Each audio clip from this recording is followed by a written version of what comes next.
Imaginez une femme qui prétend avoir survécu aux attentats du 11 septembre et qui devient une véritable héroïne alors qu'elle n'a jamais vécu cette tragédie. I was on the South Tower and I lost my fiancé that day. I remember the warmth from the explosion and then I passed out. On vous raconte l'histoire de Tanya Head, la fausse survivante qui a trompé le monde entier. Tout commence évidemment le 11 septembre 2001. Tanya, âgée de 28 ans, travaille au 96e étage de la tour sud du World Trade Center lorsqu'un avion percute le bâtiment. Brûlée et blessée, elle rampe à travers les décombres et les flammes pour tenter de s'en sortir. C'est là qu'elle croise un homme mourant qui lui donne son alliance avant de succomber. Un jeune banquier finit par venir à son secours et éteint le feu sur le corps de Tanya, mais la jeune femme perd connaissance et se réveille 5 jours plus tard à l'hôpital où elle apprend une nouvelle déchirante. Son fiancé, Dave, qui travaillait dans la tour nord, est mort. Dave and I met outside the World Trade Center when he stole my cup. So every year when I go to the site, I bring a New York City cup so that he knows that I remember him.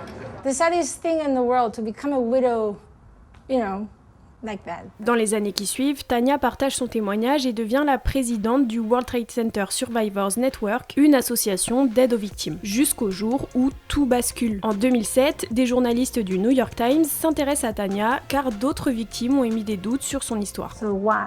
Why am I special? Why was I spared? Why didn't they make it? Why did I make it? Et très vite, des incohérences apparaissent dans son récit. L'entreprise pour laquelle elle dit travailler, aucune trace d'elle dans leurs archives. Son fiancé Dave, il existe vraiment, il est bien mort dans l'attentat, mais sa famille n'a jamais entendu parler d'elle. Son hospitalisation, aucun dossier médical ne prouve qu'elle a été soignée après le 11 septembre. Et surtout, les journalistes apprennent qu'elle n'était même pas aux États-Unis ce jour-là. Ils découvrent que Tanya Head s'appelle en réalité Alicia Esteve Head, qu'elle est espagnole et qu'au moment des attentats, elle était en Espagne en train de suivre des cours en école de commerce. En réalité, ce n'est qu'en 2003, après avoir terminé ses études, qu'elle s'est installée aux États-Unis et a intégré progressivement le réseau des survivants du 11 septembre. Her arm was completely severed, that there was just one little piece of skin right here. And some man started tugging on her arm and she was screaming and crying because she was afraid that this man was going to pull her arm off. On est donc 6 ans après l'attaque, en septembre 2007, lorsque ces mensonges finissent par exploser